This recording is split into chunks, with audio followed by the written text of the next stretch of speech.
오늘 함께 볼 말씀은 마태복음 5장 17절에서 20절까지 말씀 우리 같이 보겠습니다. 마태복음 5장 17절에서 20절까지 말씀 우리 한 목소리로 같이 읽겠습니다. 내가 율법이나 선지자를 폐하러 온 줄로 생각하지 말라. 폐하러 온 것이 아니요 완전하게 하려 함이라. 진실로 너에게 이르노니 천지가 없어지기 전에는 율법의 1.1획도 결코 없어지지 아니하고 다 이루리라. 그러므로 누구든지 이 계명 중에 지극히 작은 것 하나라도 버리고 또 그같이 사람을 가르치는 자는 천국에서 지극히 작다 일컬음을 받을 것이요 누구든지 이를 행하며 가르치는 자는 천국에서 크다 일컬음을 받으리라. 내가 너에게 이르노니 너희 의가 서기관과 바리새인보다 더 낫지 못하면 결코 천국에 들어가지 못하리라. 아멘. 할렐루야. 말씀에서 귀한 은혜가 저와 여러분의 있기를 소망합니다. 예수님께서 이제 율법에 관해서 하신 말씀이 나옵니다. 예수님의 말씀은 참 권위가 있고 사람들을 놀라게 했습니다. 그 당시에 이 서기관이나 이 제사장이 가르치는 그런 말씀과는 달랐기 때문에 그렇습니다. 서기관이나 제사장은 모세오경 구약 성경을 가지고 그 말씀을 가지고만 이야기했는데 예수님이 오셔서 나는 너희에게 말한다. 에고 에임이 그러면서 이야기했거든요. 다른 사람의 권위를 빗대서 이야기하는 것이 아니라 자기 스스로가 하나님의 말씀으로 이야기했습니다. 그렇기 때문에 너무나 권위가 있었던 것이죠. 오늘 그 예수님께서 분명하게 우리에게 알려준 것이 있습니다. 그것은 율법을 완전하게 하기 위해서, 율법을 다 이루기 위해서 예수님께서 오셨다는 것입니다. 여기서 말한 율법은 구약 성경입니다. 구약 성경 중에서 우리가 늘 초창기에 많이 읽는 창세기, 출애굽기, 레위기, 민수기, 신명기 이 모세오경을 율법이라고 그 당시에는 이야기했습니다. 근데 여러분 성경 읽다 보면은 딱 막히는 곳이 있죠. 창세기, 출애굽기까지는 어느 정도 읽어요. 근데 레위기쯤 가면 이 율법이나 이 제사에 관련된 막 법이 나오면 너무 어려운 거예요. 용어도 그렇고 낯설고 그러다 보면은 그냥 거기서 포기해버리는 경우가 많이 있습니다. 그런데 구약을 우리가 터부시할 수가 없어요. 왜냐하면 순서가 그렇기 때문에 그렇습니다. 구약이 있고 신약이 있는 것이지 신약이 있고 구약이 있는 것이 아닙니다. 이 순서는 어떻게 할 수가 없는 거예요. 근데 우리가 신약을 읽다 보면은 완전히 신약을 이해하기 위해서는 구약을 알지 못하고는 이해할 수가 없습니다. 그래서 모든 이 구약 성경이 율법이 전제 조건이 된다는 것이죠. 율법은 우리의 죄악됨을 깨닫게 합니다. 가장 기본적인 것들을 알려줘요. 소위 말해 법이라고 그러죠. 이 기본 법을 통해서 내가 죄를 지었는지 안 지었는지를 알 수가 있기 때문에 그렇습니다. 근데 이 법을 잘하는 사람들이 이 법을 통해서 정죄하기 시작하면서 사람들이 이 죄의 노예가 되고 율법에 오히려 또 노예가 돼가지고 참 자유함보다도 무거운 짐과 멍에를 메고 갈 수밖에 없는, 자기도 지지 못하는 멍에를 이 율법학자들, 서기관들이 다른 사람들에게 지우는 그런 현상들이 나타나기 시작했습니다. 그래서 예수님이 오셔서 율법을 완전하게 해야겠구나 해서 주신 것이 십자가의 복음입니다. 십자가의 은혜예요. 근데 이 순서가 바뀌어버리면 사람이 교만해져 버립니다.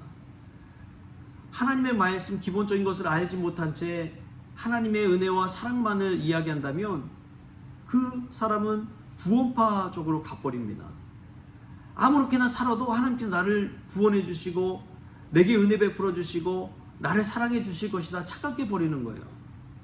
하나님은 인자와 사랑의 하나님이 동시에 공의로우신 하나님이라는 사실을 기억하십시오. 그 사실을 기억해야 됩니다. 그렇지 않으면 제멋대로 살고 하나님께서 나를 사랑하시니까 다 용서해 주실 거야. 여러분 그런 생각을 가지고 산다면 누구나 죄를 저지르고 누구나 잘못대로 막 살지 않겠습니까? 이 율법과 복음 순서가 있는데 막 복음으로만 먼저 이야기하고 율법의 기본적인 것은 아무것도 모른 채 신앙생활을 한다면 완전히 잘못된 것입니다. 율법만 강조해서도 안 되지만 너무나 하나님의 은혜만을 이야기하다 보면 망나니처럼 살게 되어버리는 것이죠. 우리가 이것을 깨달을 수 있게 바랍니다. 예수님은 율법을 하찮게 대한 분이 아니에요. 율법을 정말 소중하게 됐습니다. 그래서 1.1획도 없어지지 않는다고 했어요. 율법의 1.1획까지도 없어지지 않는다. 그만큼 율법을 예수님께서 소중히 여기셨다는 말씀입니다. 근데 이제 믿는 자들 중에 그런 분들이 계세요. 아유, 구약 성경 너무 어려워. 너무 이 심판의 말씀, 멸망의 말씀, 전쟁의 이야기들 너무 많아. 난 신약 성경만 읽을래. 은혜의 복음, 예수님의 십자가 복음, 이 복음서만 읽을래. 이런 분들이 있습니다. 여러분 절대 그러지 마십시오. 구약과 신약은 함께 통으로 읽어야 됩니다. 구약은 예수님의 오실 것을 미리 예언해주고 있는 책입니다. 예수님이 이루실 말씀을 그대로 먼저 알려주는 책이에요. 그렇게 알려줬던 그 말씀이 그대로 다 이루어진 것이 신약입니다. 그래서 예수님께서도 오늘 이야기하신 것이 18절 말씀에 진실로 너에게 이르노니 천지가 없어지기 전에는 율법의 1.1획도 결코 없어지지 아니하고 다 이루리라.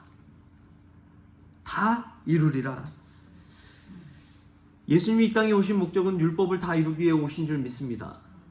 말씀을 그대로 이루기 위해 오신 분이 예수 그리스도예요. 우리가 말씀을 아는 데 그쳐서는 안 된다고 이야기합니다.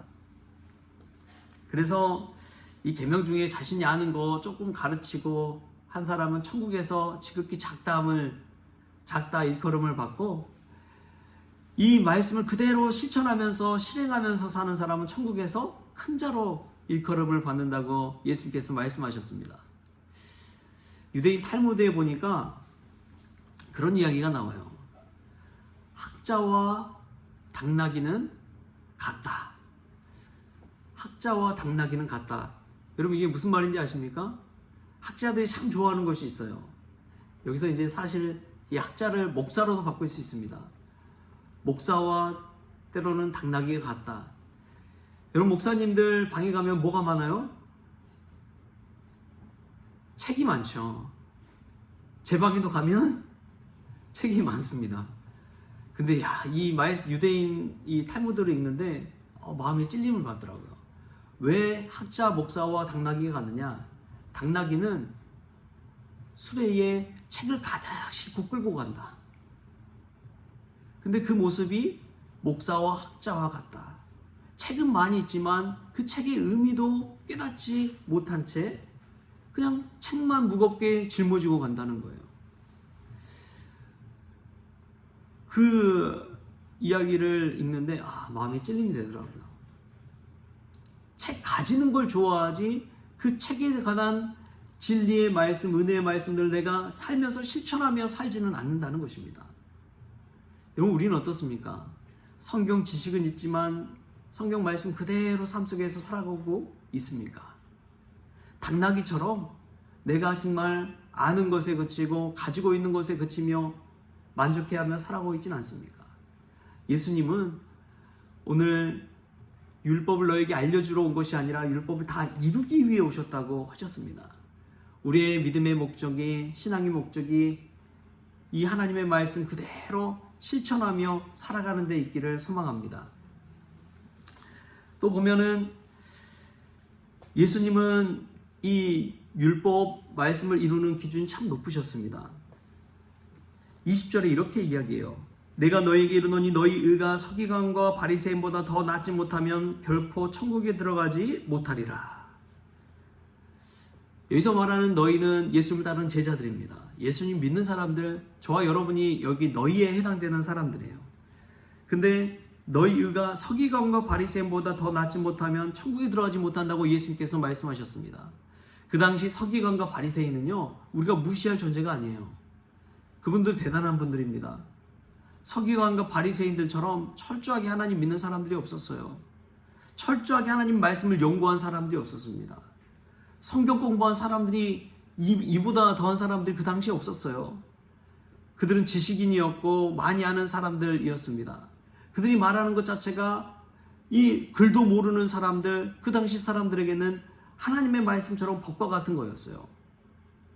기도도 얼마나 잘하는지 사람들 많이 모이는 이 길거리 어귀에서 큰 소리로 아주 길게 장황하게 미사역구를 다 동원해서 기도할 수 있는 사람들이 서기관과 바리새인들이었습니다.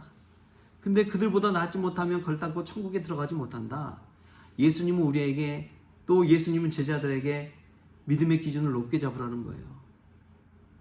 그 당시 그 사람들 많이 알고 마치 예수님 제대로 믿는 것 같지만 그 사람들보다 행하며 율법을 이루며 사는 그러한 신앙생활을 하라고 이야기하는 것입니다. 여러분, 믿음의 기준을 높게 잡으십시오. 믿음의 기준을 높게 잡으십시오. 제가 목회하다 보니까요, 나이 드신 분들, 우리 권사님들, 원로 권사님들 막 대하다 보면은 저한테 그런 얘기해요. 성경 공부 참여해서도 아유 목사님 모르겠어요. 들어도 그냥 뒤돌아서면 다 잊어버려요. 기억이 안 난대요. 그래도 권사님, 하나님 말씀 배워야 됩니다. 하나님 말씀 들어야 됩니다. 그 당시라도 뒤돌아섬이 있더라도 그 당시라도 하나님 말씀 붙들고 살아야 됩니다. 그게 믿음 생활하는 것입니다. 여러분, 포기하지 마십시오. 안 된다 하지 마시고 또 듣고 늘 고민하고 치열하게 기도하고 하나님 말씀대로 살려고 몸부림쳐 봅시다. 그때 하나님의 구원의 역사가 우리 가운데 오는 것이고 우리의 삶이 주님을 향해서 달라지고 변화될 줄 믿습니다. 하나님의 주시는 말씀, 율법을 다 이룬다는 것은 그런 치열함이 있는 거예요. 오늘 예수님은 제자들에게 그러한 치열함을 가르쳐주고 있습니다. 기준을 높게 잡으십시오. 율법에서 그치는 것이 아니라 복음을 향해 나아가십시오. 예수님은 율법을 정말 소중히 여기신 분입니다. 하나님 말씀 소중히 여기시고 그냥 말씀만 들고 알고 가는 당나귀가 아니라 우리가 정말 하나님의 말씀을 실천할 수 있는 믿음의 성도 될 수 있길 바랍니다. 그때 우리의 삶 가운데 놀라운 변화가 일어나고 구원의 역사가 일어날 줄 믿습니다. 그러한 은혜가 저와 여러분에게 있기를 주신 예수님의 이름으로 축원합니다. 하나님 아버지, 감사합니다. 우리가 하나님의 말씀을 듣고 안다고 하지만 얼마나 그 말씀을 행하며 살아가고 있는지요. 때때로 우리의 삶의 환경에 노예가 되어서 정말 하나님의 구원을 이루고자 하는 목적 있는 삶을 잃어버릴 때가 얼마나 많이 있는지요. 쉬운 곳에서는 열심히 하지만 딱딱하고 어려운 곳에서 있어서는 금방 포기해버리는 우리의 모습을 보게 됩니다. 주님, 우리 가운데 오셔서 믿음의 기준을 높게 잡게 하여 주시고 천국을 향한 그 여정 가운데 치열함을 가지고 정진해 나아갈 수 있도록 주님, 우리 모든 성도들 한 사람 한 사람을 축복하여 주옵소서. 말씀을 알고 읽고 배우고 실천하는 일에 저희들 최선을 다할 수 있도록 주님 은혜 베풀어 주옵소서. 감사하며 예수님의 이름으로 기도하옵나이다. 아멘. 우리 주님이 가르치신 기도로 오늘 새벽 기도를 마치겠습니다. 하늘에 계신 우리 아버지여, 이름이 거룩히 여김을 받으시오며 나라가 임하시오며 뜻이 하늘에서 이루어진 것 같이 땅에서도 이루어지이다. 오늘 우리에게 일용할 양식을 주시옵고 우리가 우리에게 죄진 자를 사하여 준 것 같이 우리 죄를 사하여 주시옵고 우리를 시험에 들게 하지 마시옵고 다만 악에서 구하시옵소서. 나라와 권세와 영광이 아버지께 영원히 있사옵나이다. 아멘.